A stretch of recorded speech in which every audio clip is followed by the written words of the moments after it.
communication process. 2. Language functions. Welcome to this comprehensive presentation on the communication process and language functions. We'll explore how communication works and the key factors affecting interactions, how language functions in various contexts. This presentation is designed to provide insight into both theoretical frameworks and practical applications in language teaching. Introduction to communication. Traditional focus. Traditional foreign language teaching concentrated on getting students to consciously learn isolated language items, primarily for reading texts rather than oral communication. Bridging the gap. British linguist Allwright theorized that if language teachers focus on involving learners in solving communication problems in their target language, language learning would naturally occur. Modern approach. Today's consensus emphasizes the importance of allowing students to use English for real communication, particularly during the production stage of learning. Defining communication. Communication, the exchange of meanings between individuals through a common system of symbols, has concerned scholars since ancient Greece. In 1928, English literary critic Ivor Armstrong Richards offered one of the first definitions. Communication takes place when one mind so acts upon its environment that another mind is influenced, and that other mind, an experience occurs, which is like the experience of the first mind and is caused in part by that experience. Since the 1920s, the growth and influence of communications technology have attracted specialists attending to isolate communication as a specific facet of their particular interest. Evolution of communication theory. 1920s, growth of interest in communication as technology develops. Specialists begin attempting to isolate communication as a specific field of study. 1960s, Marshall McLuhan draws threads of interest together, associating psychological and sociological phenomena with media. His idea, the medium is the message, influences many creative fields. Late 20th century, focus shifts away from McLuhanism toward mass communication industries, persuasive communication, interpersonal processes, and perception of different communication types. Present day, communication studies encompass social and artistic purposes, including education and development of criticism for artistic endeavors using modern technology. Modern communication focus areas. Mass communication industries. Study of social media, of media organization, their structures, and their impact on society and information dissemination. Persuasive communication. Analysis of how technology is used to influence dispositions and attitudes in various contexts. Interpersonal communication. Examination of how person-to-person interactions mediate information transfer and relationship building. Verbal and non-verbal dynamics. Investigation of how different communication modes function between individuals in various contexts. Communication models. Overview. Most communication theories aim to answer the query posed by U.S. political scientist Harold Laswell. Who says what, to whom, with what effects? This fundamental question can be interpreted differently across disciplines. Dynamic models and linear models. Dynamic models used for describing cognitive, emotional, and artistic aspects of communication in socio-cultural context. These models don't attempt to be quantitative, but focus on different modes of communication: narrative, pictorial, dramatic. They theorize that messages, including emotional quality and artistic content, are communicated in various ways to different types of people. Linear models attempt to quantify and systematize the communication process. The most influential is Shannon and Weaver's mathematical model of communication, which presents communication as a linear process with distinct elements. These models tend to be more mechanistic in their approach to understanding how messages are transmitted and received. Dynamic communication models. Dynamic models focus on the fluid, contextual nature of communication. They examine how messages are shaped by various factors beyond just the verbal content. Contextual emphasis. These models consider how social-cultural contexts influence both the creation and interpretation of messages. Multiple modes. They recognize various communication modes, including narrative, pictorial, and dramatic expressions. Emotional content. Dynamic models acknowledge that messages contain emotional qualities that affect how they are received. Channel influence. Many analysts, like McLuhan, assert that the channel severely influences the message both as sent and received. Shannon and Weaver's linear model. Information source, the origin point that selects and sends the message. Transmitter, converts the message into a signal for transmission. Channel, the medium through which the signal travels. Receiver, converts the signal back into a message. Destination, the final recipient of the communicated message. This model was originally intended for electronic messages, but has been adapted for various types of communication. Its simplicity, clarity, and surface generality have made it attractive to many communication scholars across disciplines. Expanded linear model components. Over time, the original 5 elements of Shannon and Weaver's model were expanded and renamed to provide wider applicability to different types of communication. Source, the originator of the communication. Receiver, the final destination of the message. Decoder, transport the signal back into understandable form. Encoder, transmit the message into transmittable form. Message, the content being communicated. Channel, the medium of transmission. Entropy and redundancy in communication. Entropy diminishes the integrity of the message and distorts it for the receiver. It represents noise or interference in the communication process that can lead to misunderstanding or loss of information. Examples include physical noise, semantic misunderstandings, or psychological barriers that prevent clear communication. Negative entropy. This occurs when incomplete or blurred messages are nevertheless received intact.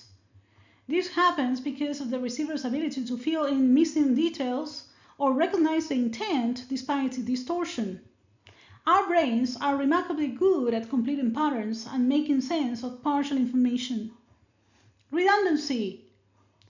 The repetition of elements within a message that prevents communication failure. Redundancy is the greatest antidote to entropy and is involved in most human activities. It helps overcome various forms of entropy that turn intelligible messages into unintelligible ones, making it indispensable for effective communication.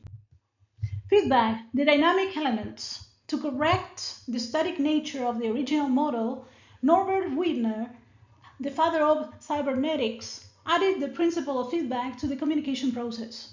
Message transmission, receiver response, feedback loop, message adjustment.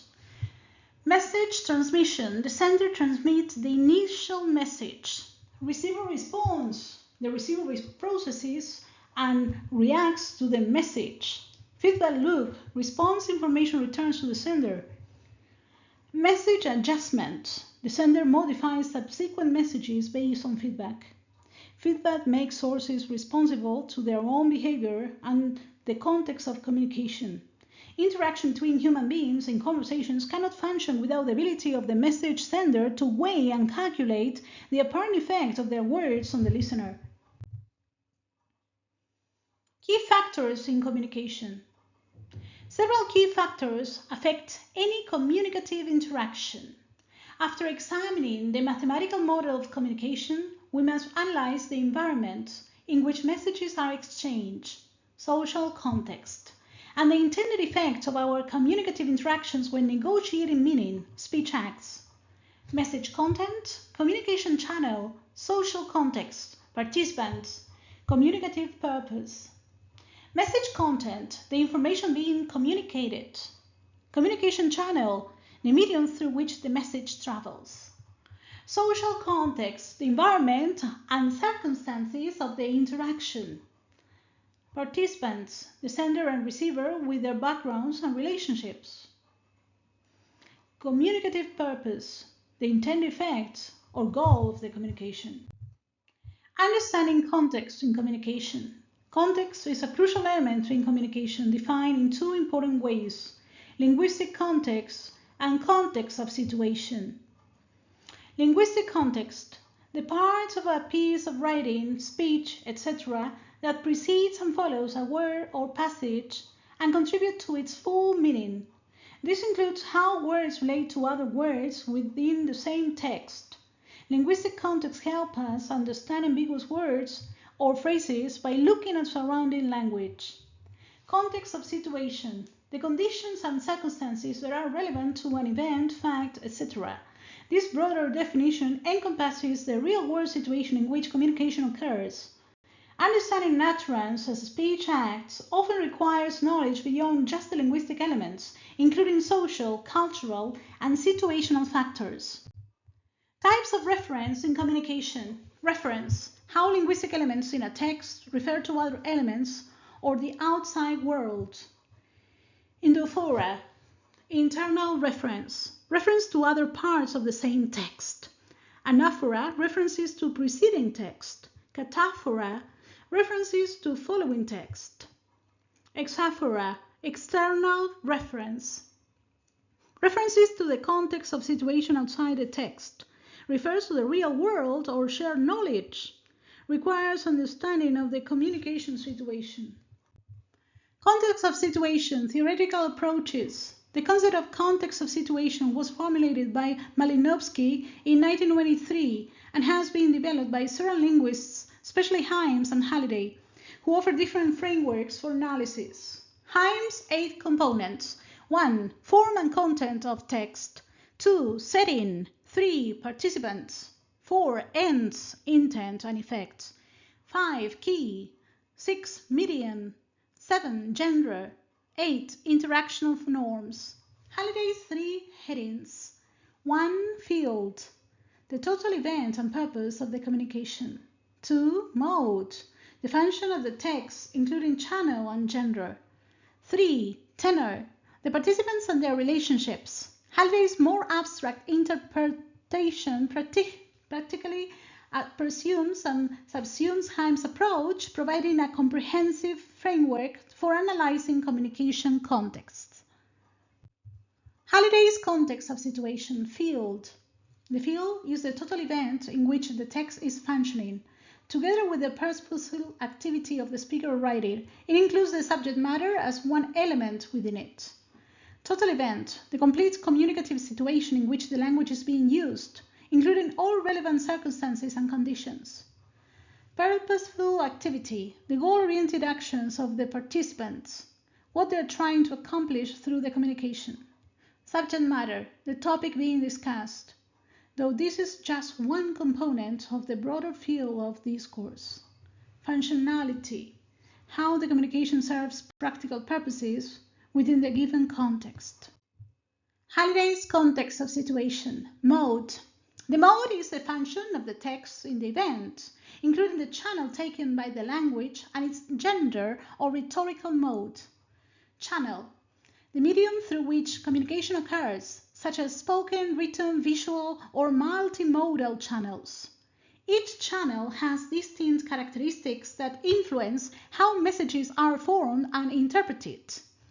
Genre. The type or category of communication that follows certain conventions, such as narrative, expository, persuasive, or descriptive. Gender shapes expectations about content and structure. Rhetorical mode, a specific approach taken within the communication, such as narrative, didactic, persuasive, or informative. This influences the strategies used to achieve communicative goals. Halliday's context of situation. Tenor. The tenor refers to the participants taking part in the communicative exchange, who they are, and what kind of relationship they have with one another. Participants, relationship, status, and formality. Participants, the individuals involved in the communication, including their personal characteristics, backgrounds, and roles. Relationship, the social connection between participants, which influences communication style and content. Status, the relative position of power or authority, such as teacher-student or manager-employee relationships. Formality, the level of formality appropriate to the relationship and situation affecting language choices. Role relationships significantly influence how people speak to each other. For example, a school principal may communicate differently with teachers than teachers do with each other or with students. Classroom context analysis example. If we analyze an English lesson in a school setting using Halliday's framework, we can identify the following elements. Field. Language study, specifically about colors. Teachers are imparting and students are acquiring knowledge about colors in the target language. The purposeful activity is always learning. Tenor. Participants include teachers and students with fixed roles or relationships defined by the educational institution and society. Teachers occupy a higher role even when playing the role of participants. Temporary role relationships may exist between students based on personality. Mode, the language used in institutions and discussions language. The channel is both spoken and written, with various activities designed to facilitate learning about colors. Field, mode, and tenor collectively define the context of situation of a text, providing a comprehensive framework for understanding how communication functions in specific settings. The nature of communication. Through communication between humans.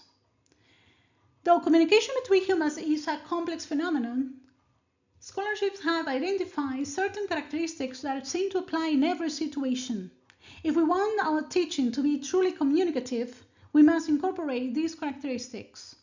Speaker characteristics and listener characteristics. Speaker characteristics. Want to speak. It is their decision to address someone. Has a communicative purpose, wants something to happen as a result. Selects from their language store, uses language appropriate for the purpose. Listener characteristics, wants to listen to something, is interested in the communicative purpose of what is being said, processes a variety of language. These generalizations apply to both written and spoken linguistic codes. Traditional language learning activities often fail to consider these factors. It was only with the advent of the communicative language teaching approach that real communication entered the classroom. Communication in the classroom. During the 1970s, there was a widespread reaction against methods that stress teaching grammatical forms while ignoring how language is used in everyday situations. This led to the development of communicative approaches to foreign language teaching. 1970s. Reaction against grammar-focused methods begins, with growing interest in making language teaching more communicative. 1972. Wilkins proposes a communicative definition of language that could serve as the basis for developing communicative syllabuses. 1980. The Council of Europe incorporates Wilkins' analysis into specifications for the threshold level designed by Van Eck and Alexander. Present. Communicative language teaching expands worldwide, while various interpretations and implementations across different educational contexts. Communicative language teaching foundations. The increasing interdependence of European countries prompts politicians to consider the need for teaching adults foreign languages, becoming a main aim of the Council of Europe.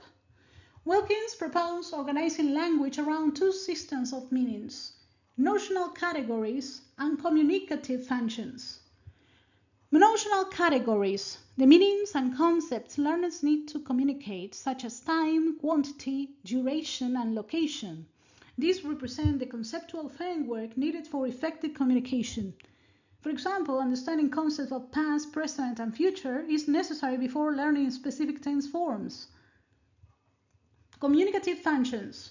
Speech acts such as requesting, denying, offering, apologizing, and promising. These represent the practical purposes for which we use language in daily interaction.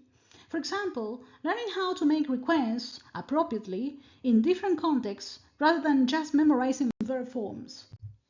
Communicative language teaching aims. While the communicative language teaching movement originated in Britain, it has now expanded worldwide. Proponents see it as an approach that aims to communicative competence, integrated skills, authentic language use, and learner-centered approach. Communicative competence. Make communicative competence the goal of language teaching, focusing on the ability to use language appropriately in various contexts, rather than just knowing grammar rules. Integrated skills. Develop procedures for teaching the 4 language skills, listening, speaking, reading, writing, that acknowledge the interdependence of language and communication. Authentic language use. Expose learners to real-world language use and create opportunities for meaningful communication in the classroom. Learner-centered approach. Focus on learners' needs, motivations, and communication goals rather than on predetermined linguistic structures. Communicative language teaching, theory of language. The communicative approach in language teaching starts from a theory of language as communication. The goal is to develop what Hymes referred to as communicative competence. Chomsky's view. Chomsky's 1957 defined language as a set of sentences, each finite in length and constructed out of finite elements. An able speaker has a subconscious knowledge of grammar rules that allows them to create sentences. This view focuses primarily on linguistic competence, the knowledge of language as a system of rules. Hymes' expansion. Dale Hymes argued that Chomsky had missed crucial information, the rules of use.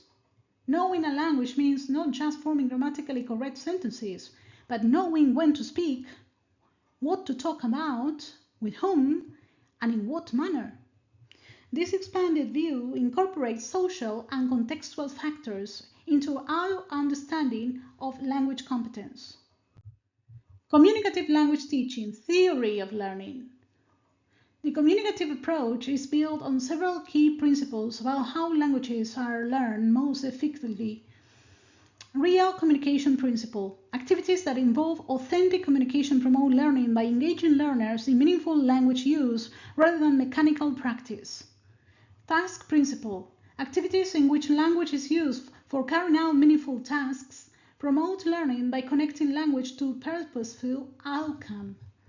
Meaningfulness principle. Language that is meaningful to the learner supports the learning process by connecting with their interests, needs, and real-world experiences. These principles shift the focus from learning about language to using language for genuine communication purposes, making the learning process more engaging and effective. Krashen's acquisition learning hypothesis. One of the most influential theories compatible with the communicative approach is Stephen Krashen's model of second language acquisition, which distinguishes between 2 processes, acquisition and learning. Acquisition is a subconscious process similar to how children develop their first language. It results in genuine knowledge of a language that feels intuitive and natural, happens naturally through meaningful interaction. Focus is on communication, not form. Result in implicit knowledge and more stressful and long-lasting. Whereas learning is a subconscious, is a conscious process of studying rules and patterns. It results in knowing about the language rather than truly knowledge of the language itself. Learning is a conscious process of studying rules and patterns. It happens through formal information and instruction. Focus is on grammar rules and patterns, results in explicit knowledge, and is less effective for spontaneous communication. According to Krashen, acquiring a language is more successful and long-lasting than learning it. Through subconscious processes, learners gradually develop the ability to communicate naturally. Extending Krashen's theory. Allwright takes Krashen's theories further with a more radical position on language teaching. If the language teacher's management activities are directed exclusively at involving the learners in solving communication problems in the target language, then the language learning will take care of itself. This extreme rendering of the communicative approach suggests that explicit teaching of language forms is unnecessary if learners are engaged in meaningful communication. Fortunately, not all theoreticians are so extreme. Krashen himself relates successful acquisition to the nature of the input students receive.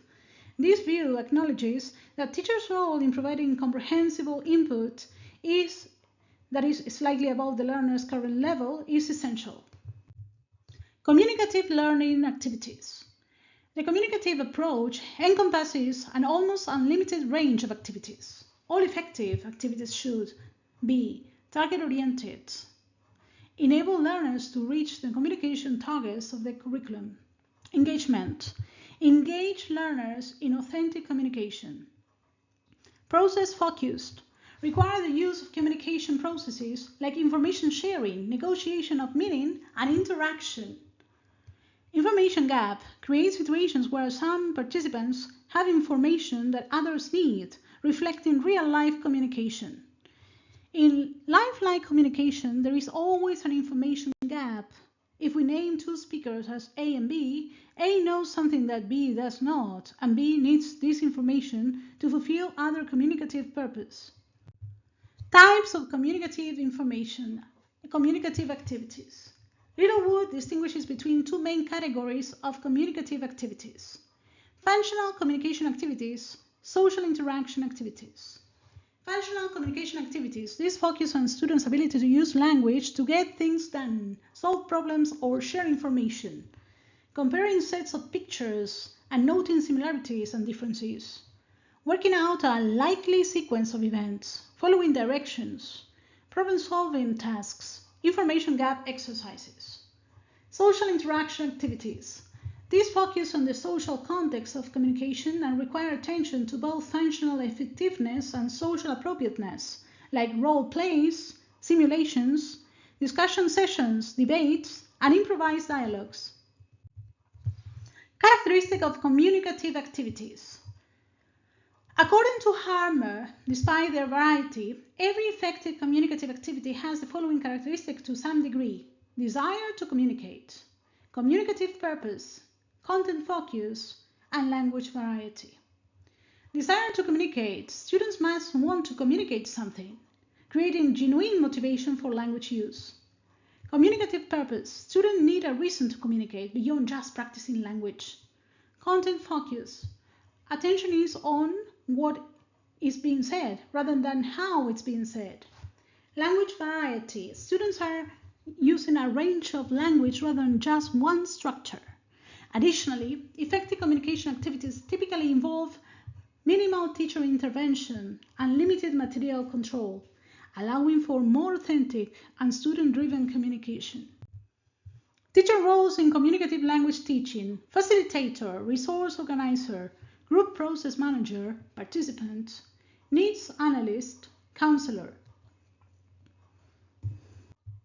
Assessing student needs. To engage students in effective communication processes, teachers must understand their needs and respond to them. This can be done informally or through formal needs assessment instruments. Savignon suggests asking students why they want to study English with options such as career advancement, cultural understanding, or social interaction. Based on this assessment, teachers can plan lessons that address students' specific motivations and goals, making learning more relevant and engaging. The teacher as counselor and manager, counselor role, or group process manager. The role of counselor in communicative language teaching doesn't demand translation of the speaker's utterances, but seeks to maximize effective communication through paraphrasing what students are trying to say, confirming understanding, providing constructive feedback, supporting students' attempts to communicate. Group process manager. This role requires classroom management skills in a learner-centered environment, organizing group and pair work effectively, resisting the urge to supply information during activities unless requested, monitoring activities without dominating, conducting end-of-period debriefing sessions, creating a supportive learning environment. The teacher is also an organizer of resources, serving as another resource students may use for information about how to cope with assigned tasks. Learner roles in communicative language teaching. Learner-centered teaching has transformed the role of students in the language classroom. Interdependent learning. Students learn through collaboration rather than individualistic approaches, emphasizing group interaction and mutual support. Negotiator. Students negotiate within the group and within classroom procedures and activities, taking ownership of their learning process. Communicator. The emphasis is on the process of communication rather than the mastery of language forms, with successful communication achieved through group interaction. Active participant. Students take active roles in learning activities, contributing to discussions, solving problems, and creating meaning together. This shift from passive recipient to active participant makes students more responsible for their own learning and creates a more dynamic classroom environment. Nonverbal communication. When we communicate, our understanding of the communicative event is not based on the verbal component only. Interpreting operates on discourse which is not purely verbal. Paralinguistic features. Spoken communication involves more than just verbal elements. It includes paralinguistic devices such as gestures and body language, facial expressions, eye contact, posture, physical distance. And visual elements. Written discourse also often includes nonverbal elements like maps and diagrams, flowcharts, tables and graphs, images and illustrations, typography and layout. While linguistic abilities may operate on a verbal layer, communicative abilities operate on both the verbal and nonverbal features of discourse, making both essential for effective communication. Cultural aspects of nonverbal communication. It is important to note that many nonverbal acts are culturally related. Different cultures may use different gestures and interpret nonverbal clues differently. Beckoning gestures. In some cultures, beckoning, telling someone to come, is done with the palm facing up, while in others is done with the palm facing down. People used to know one form may misinterpret the other as meaning go away. Proxemic differences. Comfortable conversational distance varies significantly across cultures. What feels appropriate in one culture may seem too close or too distant in another. Greeting behaviors. Greeting rituals vary widely, from handshakes to bows to cheek kisses, with specific rules about who initiates and how they are performed. Kinesics and proxemics. Kinesics, the study of body movements, facial expressions, and gestures as a means of communication. This field examines how physical movements convey meaning, often unconsciously. Kinesic behavior includes hand gestures and movements, facial expressions, eye contact patterns, posture, and body orientation. Proxemics. Developed by anthropologist Edward Hall, proxemics studies how people in various cultures utilize space, time, and body positions for communication. Proxemic factors include physical distance between individuals, body heat and odors perceived in social situations, angles of vision maintained while talking, pace of behavior, sense of time appropriate for communication. While proxemics remain an empirical subject with findings open to question, it has succeeded in highlighting major features of communication dynamics rarely considered by linguists. Nonverbal communication in language teaching. Total physical response, drama and role play, cultural awareness activities. Nonverbal communication might seem to have little place in language teaching. However, several approaches have incorporated extralinguistic responses to linguistic messages. TPR, Total Physical Response, developed by James Asher. Total physical response uses physical movement to respond to verbal inputs. Students demonstrate comprehension by performing actions rather than verbal responses, reducing anxiety and creating memorable connections. Drama and role play.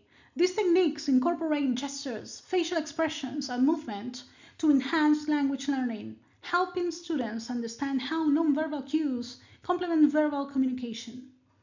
Cultural awareness activities. Exercises that highlight cultural differences in nonverbal communication help students avoid misunderstandings and develop appropriate communication strategies for cross-cultural interactions.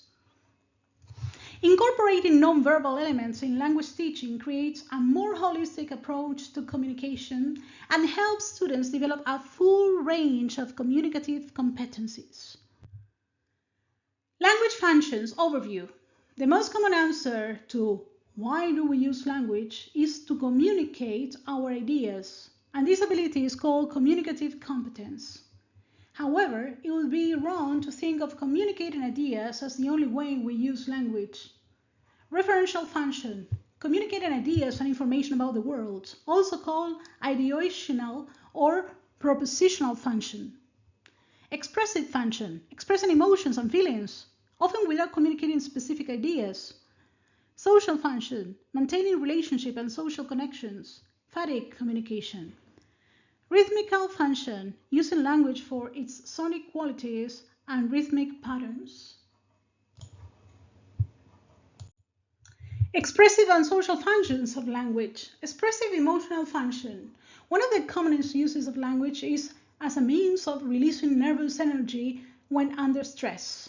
This function doesn't aim to communicate ideas and can occur whether alone or with others. Examples include swear words and obscenities when angry. Expression of fear, surprise, or joy. Exclamation of affection or astonishment. Social function, phatic communication. Identified by Malinowski, this function arises from the basic human needs to signal friendship or lack of enmity. Its sole purpose is to maintain comfortable relationships and avoid embarrassment. Examples include greetings and farewells, small talk about weather, ritualized exchanges in social settings. Interestingly, phatic communication isn't universal. Some cultures, like the Aritama of Colombia, prefer silence in certain situations. Additional language functions. Rhythmical function. Based on phonetic properties, this function appears in religious litanies, political speech-making, and dialogue chants. Its primary purpose is the delight of people taking and exploiting language's sonic potential. Recording function. Language serves to record facts and information for future reference, allowing knowledge to be preserved and transmitted across time and space. Performative function. A performative sentence is an utterance that performs an act. Examples include naming a sheep at a lunch ceremony or priest baptizing a child. The utterance itself constitutes the action. Identity function. Language expresses regional, social, educational, sexual, or occupational identity, signaling group membership and personal characteristics. Language also functions as an instrument of thought, helping us organize and process our ideas and experiences in meaningful ways. Halliday's meta-functions of language. Textual function, interpersonal function, ideational function. British linguist Halliday grouped the various language functions into three meta-functions, which underlie all uses of language. Textual function creates coherent text that fit their context. Interpersonal function establishes and maintains social relationships. Ideational function organizes experience of the real or imaginary world. The ideational function helps us organize our experience of the real or imaginary world, referring to persons, things, actions, events, and states. The interpersonal function establishes social relationships through forms of address, speech functions, and modality. The textual function creates written or spoken texts that cohere internally and fit their particular context. These three meta-functions work together in any communication, with the textual function breathing relevance into the other two. Language in use versus usage. Learning a language involves acquiring the ability to compose correct sentences, but this alone is not enough for effective communication. Language usage, producing grammatically correct sentences, demonstrates knowledge of English as a system. This shows understanding of the abstract rules and structures of the language. Usage refers to the Saussure's concept of langue and Chomsky competence, the underlying knowledge of language rules. Language use. In real communication, we use the system not to show our knowledge, but to achieve communicative purposes. This is what a widow's song calls producing instances of language use. Use relates to dissociare parole and aspects of Chomsky performance, the actual implementation of language knowledge in context. Effective communication requires not just knowledge of correct forms, but the ability to use those forms appropriately in meaningful contexts to achieve specific purposes. Dissociare language distinctions. The many senses of the word language prompted Ferdinand de Saussure to introduce a threefold set of terms: language faculty, langue, language system, parole, speech acts. The innate ability to speak present in all normal human beings due to hereditary, our capacity to talk to each other is language faculty. Langue or language system is the totality of a language, which we could theoretically discover by examining the memories of all language users. Parole, speech acts, is the actual concrete acts of speaking, dynamic social activity in particular times and places. Langue represents the abstract system of rules and conventions shared by a community of speakers, while parole represents the individual instances of language use. Chomsky's notions of competence and performance parallel this distinction, with competence referring to knowledge of abstract linguistic rules and performance to the implementation of this knowledge. Communicative competence, Haim's contribution. Delheims argued that Chomsky's notion of competence is missed important information, the rules of use. When native speakers communicate, they not only produce grammatically correct forms, but also know where, when, and with whom to use these sentences. Haim replaced Chomsky's concept of competence with his own concept of communicative competence, which includes four aspects: systematic potential, appropriacy, occurrence, and feasibility. Systematic potential. The native speaker possesses a system with potential for creating a lot of language, similar to Chomsky's competence. Appropriacy. Knowledge of what language is appropriate in a given situation based on setting, participants, purpose, channel, and topic. Occurrence. Knowledge of how often something is said in the language and acting accordingly. Feasibility. Knowledge of whether something is possible in the language, even when no explicit grammatical rule forbids it. Communicative competence in education. Haim's categories have been adapted for teaching purposes.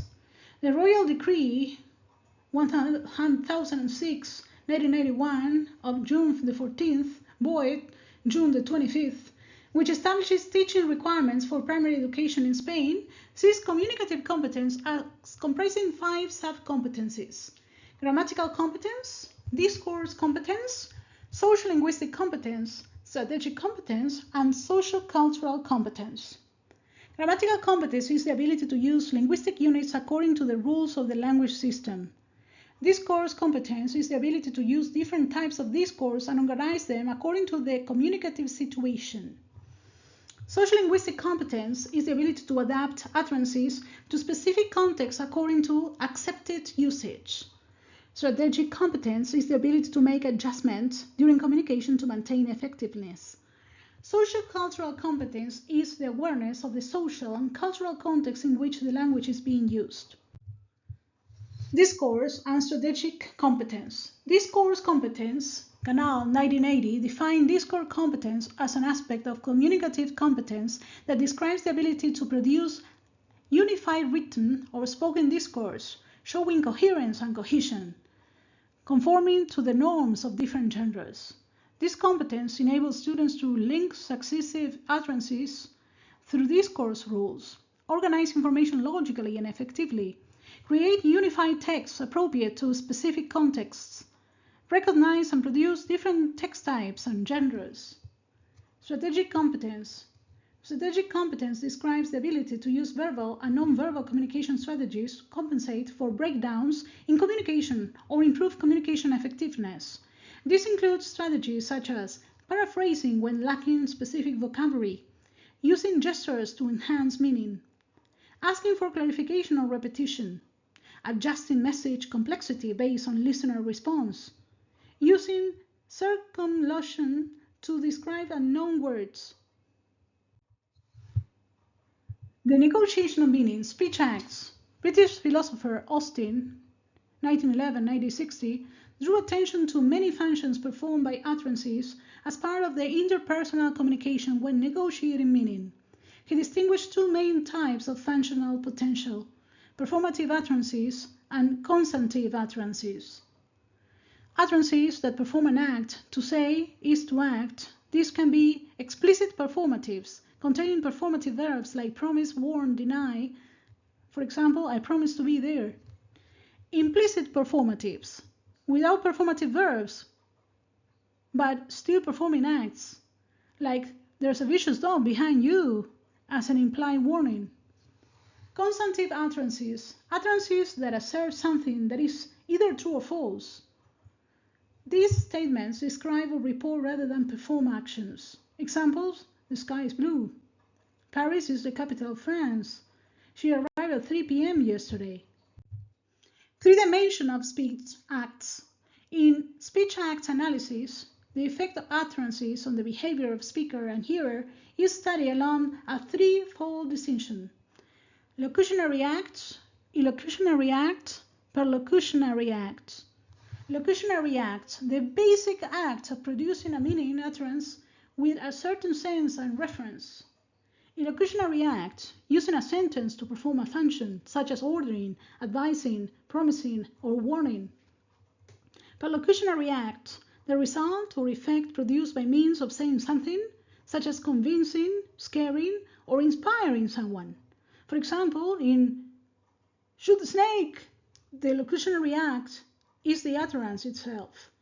The locutionary act might be an order or advice, and the perlocutionary act would be the listener actually shooting the snake. The negotiation is complete if the other party understands the intention and fulfills it. Propositional content and illocutionary force. Austin's three-part distinction is less frequent used than a two-part distinction: propositional content and illocutionary force. The proposition or propositions, which a sentence expresses or implies the basic meaning or content of what is said. For example, in different utterances like "close the door" or "is the door closed?" and "the door is closed," the propositional content remains the same, relating to the door being closed. Illocutionary force, the intended effect or function of speech acts. What the speaker is trying to do with the utterance. There are thousands of possible illocutionary acts, but several attempts have been made to classify them into a small number of types, most notably by Searle.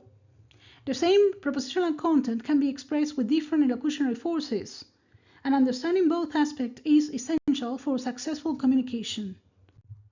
Searle's classification of speech acts: representatives, directives, commissives, expressives, declarations.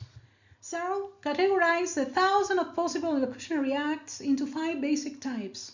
Representatives: the speaker is committed to the truth of a proposition: affirm, believe, conclude, deny, report. Directives: the speaker tries to get the hearer to do something: ask, challenge, command, insist, request.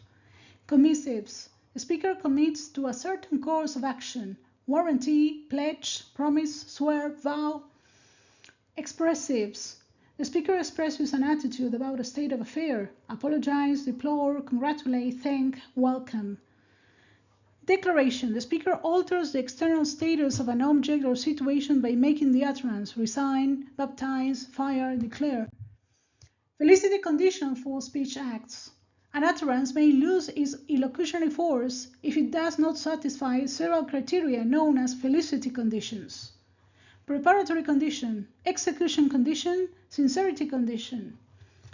Preparatory conditions: the person performing the speech act must have the authority to do so. For example, only a king can declare war, and only a priest can baptize. The context must be appropriate for the speech act. Execution condition: the speech act must be executed in the correct manner. For example, one can only welcome with a pleasant demeanor, and formal declaration often requires specific wording or procedures. Sincerity condition: the speech act must be performed sincerely. For example, believe and affirm are only valid if the speaker is not lying. Promises require genuine intention to fulfill them. Ordinary people automatically accept these conditions when they communicate. If any conditions are not met, a special interpretation of the speech act must apply. Both normal and special interpretations of utterances depend heavily on context. Negotiation of meaning in practice. Successful communication requires effective negotiation of meaning between participants. This process involves establishing common ground, recognizing intentions, providing feedback, and repairing misunderstandings. Establishing common ground. Participants must share enough context and background knowledge to interpret messages similarly. This may require explicit clarification of assumptions and references. Recognizing intentions. Listeners must correctly identify the illocutionary force of utterances, understanding what the speaker intends to accomplish with their words. Providing feedback. Listeners signal understanding or confusion through verbal and non-verbal responses, allowing speakers to adjust their communication as needed. Repairing misunderstandings. When communication breaks down, participants must work together to identify and resolve misunderstandings through clarification, rephrasing, or additional context. If participants don't accept the felicity conditions we discussed, the negotiation of meaning will be fruitless. Successful communication depends on mutual cooperation and shared understanding of communicative norms. Key takeaways. Throughout this presentation, we have explored the complex nature of communication and language functions. Communication as process, communicative competence, multiple functions, and communicative teaching. Communication as a process. Communication is a dynamic process involving multiple elements, including sender, receiver, message, channel, and feedback, all influenced by context. Communicative competence. Effective language use requires more than grammatical knowledge. It demands understanding of appropriateness, discourse organization, strategic adaptation, and cultural awareness. Multiple functions. Language serves many purposes beyond transmitting information, including expressing emotions, maintaining social relationships, and performing actions. Communicative teaching. Language teaching should focus on meaningful communication in authentic contexts, with teachers facilitating rather than dominating the learning process. And this has been the presentation on topic number 2. Bibliography. Collins English Dictionary, Glasgow, Collins, 2012. Crystal, David, 1987, The Cambridge Encyclopedia of Language, Cambridge. Enciclopedia Britannica, Chicago, 1990. 1992, Materiales para la Reforma Secundaria, Madrid. Halliday, Spoken and Written Language, 1976, Deakin University Press. Halliday, 1978, Language as a Social Semiotic, London, Arnold. Halliday, 1982, Functional Grammar, London, Arnold. Thank you for your attention to this presentation on the communication process and language functions. We have explored theoretical frameworks, practical applications, and the multifaceted nature of human communication. I hope this information proves valuable in your understanding of how language works and how it can be effectively taught and learned. Thank you.